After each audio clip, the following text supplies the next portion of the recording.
Kirk. Anybody tell me the memory verse from last week? Anybody tell me the memory verse from last week? 1 John 2, 3 through 4. 1 John 2, 3 through 4. Anybody besides? I know Emma's always going to have it. I don't have a doubt about that. Is there anybody else? Emma? We know that we have come to know Him if we obey His commands. I'm reading it.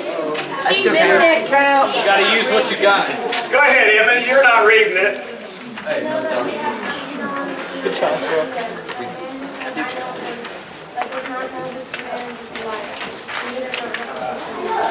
All right. What were we talking about last week? We were talking about commands and obeying them or not obeying them. Anybody? Nobody remembers what we talked about last week? All right, we talked about love and obedience. Talking about serving leftovers to a holy God. That if we say we love Him, we should be obeying Him. Because Jesus equates love and obedience. If you love me, you will obey what I command you. He says that twice in 6 verses in John 14. On the night He is betrayed, arrested, and then hauled off to be sentenced, tried, sentenced, however you want to do it, 6 trials in the space of a few hours, and then is crucified. So some of His parting words to His disciples before He dies is, if you love me, obey my commandments. If you love Jesus, you will obey His commandments. You know, not just the 10 commandments, but things like love your enemies, do good to those who persecute you. Things like that, the hard things. Forgive as you have been forgiven. If you don't forgive, I won't forgive you. You know, some of those harder things that we're asked to do. So, as we talked about last week. So this week we're going to talk about when you're in love. Tell me about being in love. Somebody tell me about being in love. When you're in love, what? Do what? You want to be with them all the time. Let's see.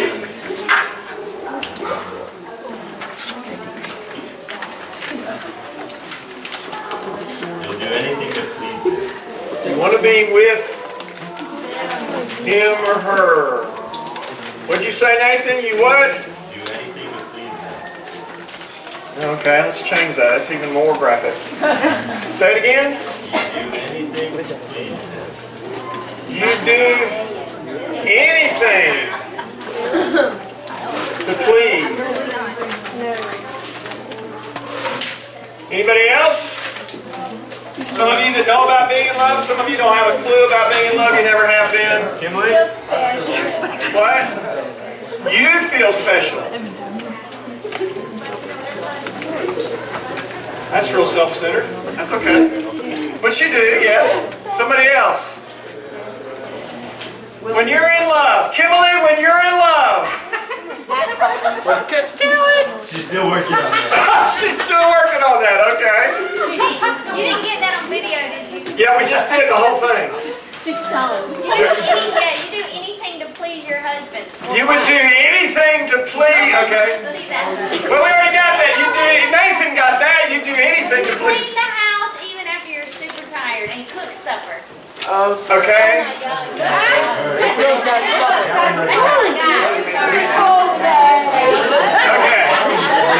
What if I live on the ground? Coach Callan is hard to please. Trust me, I know.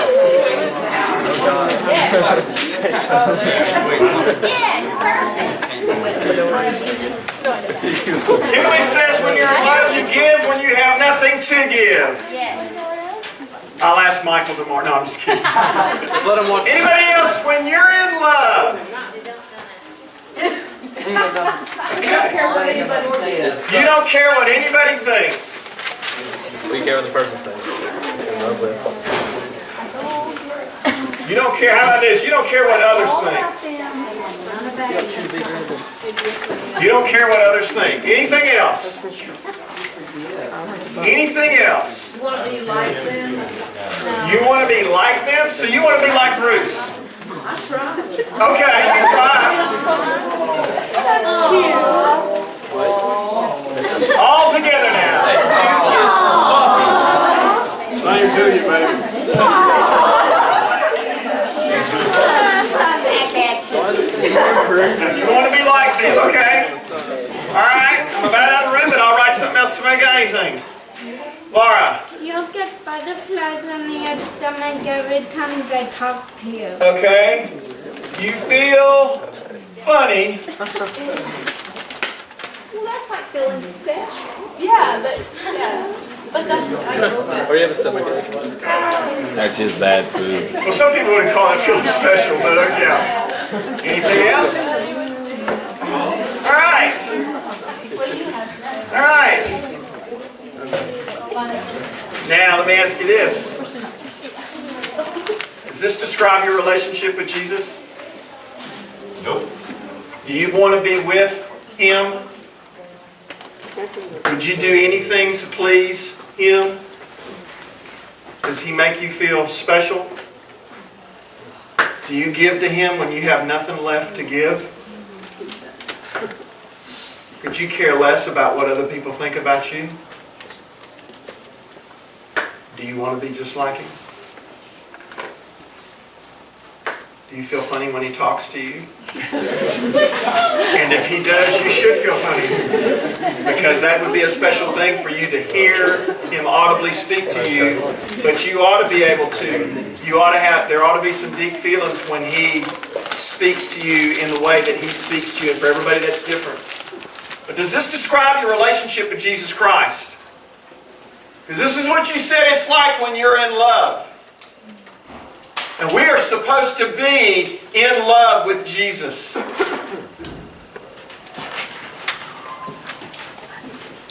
Look at that real carefully.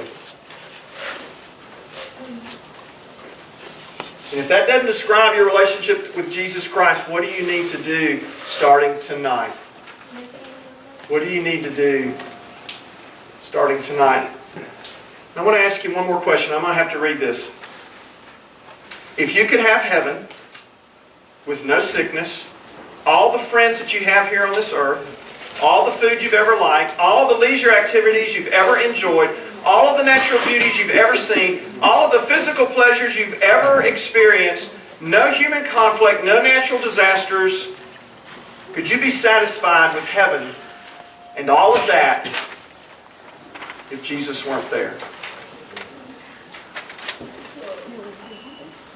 Would you be satisfied with heaven if you got all of that, but Jesus were not there? How many of you could live in an eternity like that? All right.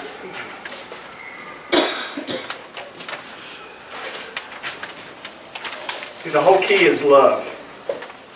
His love for us allows us to turn around and love Him. The question is this how you love Jesus? Is He your treasure? Is He a relationship to you? Because that's what it's supposed to be, a relationship.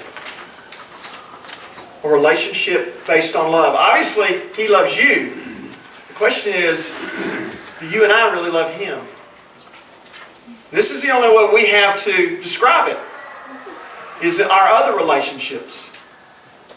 Let's look at Galatians 5. There's a couple of verses in Galatians 5 I want us to look at tonight. Turn to Galatians 5. When you get there, say word. We're going to look at verses 6, 13, and 14. We're going to look at 6, 13, and 14. Somebody read for me Galatians 5, 13, and 14. My brothers and sisters were told to be free, but do not use your freedom to indulge the flesh. Rather, serve one another humbly in love. For the entire law is fulfilled in keeping this one command: love your neighbor as yourself. Wow. Paul is telling us that all of the commandments can be summed up in love your neighbor as you love yourself. Wow. Condenses all those commandments down into one. Love your neighbor as yourself. And he says we're free. In Christ we're free. So we can do anything we want. Yes and no. Yes, because that's what it says, but no, because we're free, we have a responsibility to live that freedom responsibly. In love.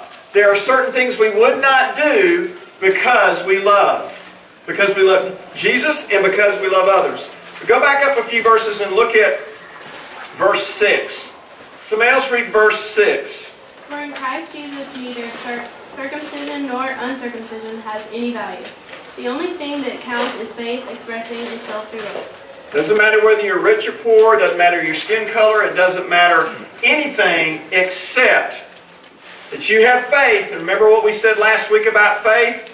That's belief in action. It's not just enough to believe in Jesus. The demons believe in Jesus. They know who He is. They know what He offers, but they're not willing to place their faith, their lives, be in submission to Him. And this says right here, the only thing that counts is your faith expressing itself in loving actions. So, you know, when we love, we're free. And when we love, we can't sin. If we are loving Jesus and loving people like Jesus did, are we going to sin? No. It's not possible.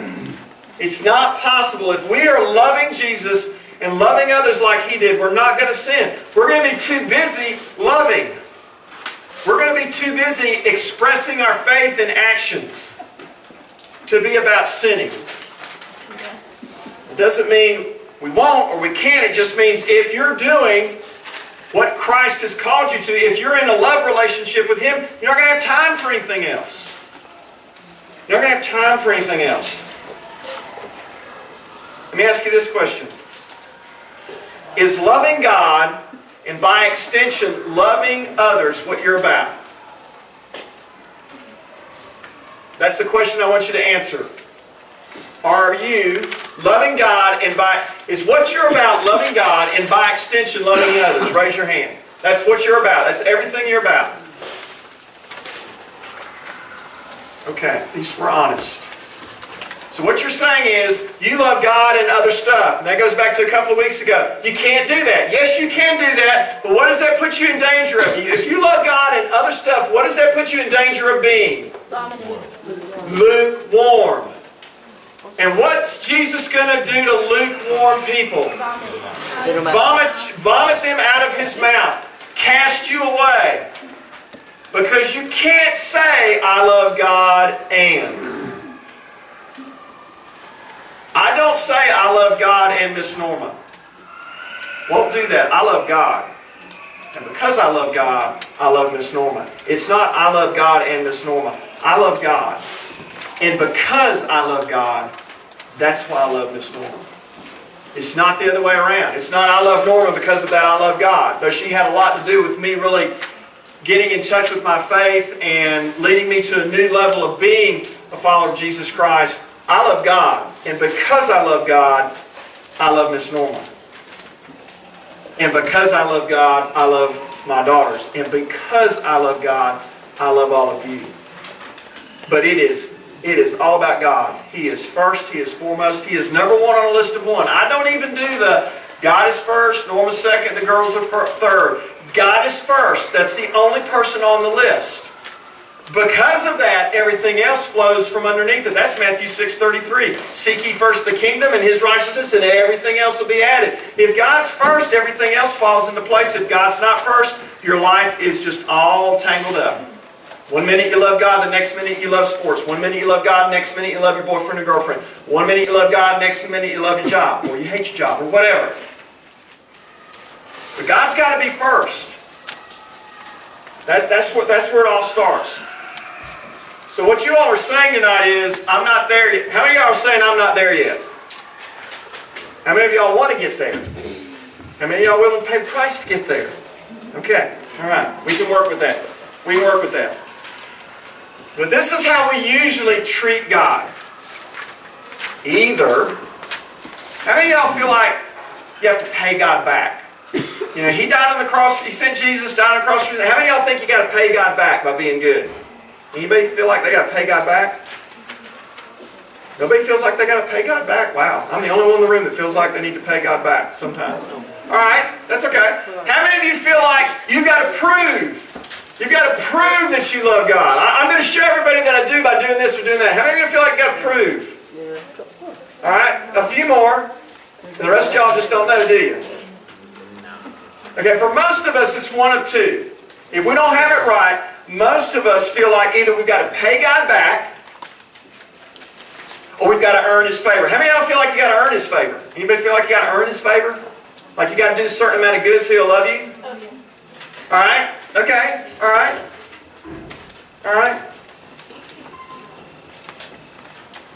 how we act a lot of times. Well, I'm going to go to church today because that's the Christian thing to do. Well, are you proving? Are you trying to prove to everybody that you're a believer, follower of Jesus Christ? Or are you trying to pay God back? God, I'm going to go to church today because, well, I really owe you that because Jesus died on the cross for my sins. Nobody? Okay. Or maybe, how many of y'all have given money to the church?